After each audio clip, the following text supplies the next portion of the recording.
না, আমরা তো সেই দাবি জানিয়েছিলাম যে ছাত্র সংসদ নির্বাচনের কথা, কিন্তু সেইগুলো তো এখনো কোনো কার্যকরী কোনো মানে পদক্ষেপ বা মানে কি বলবো, কোনো রকম কোনো নোটিশ বা কিছুই আমরা সেরকম পাইনি।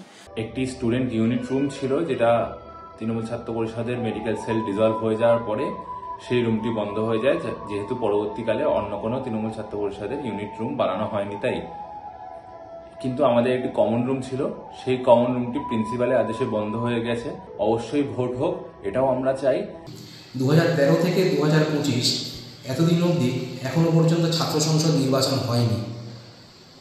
শেষ ছাত্র সংসদ নির্বাচন হয়েছিল 2010 সালে। তার পরিবর্তে তারা যেটা করে, ছাত্র সংসদ সিলেকশন করে।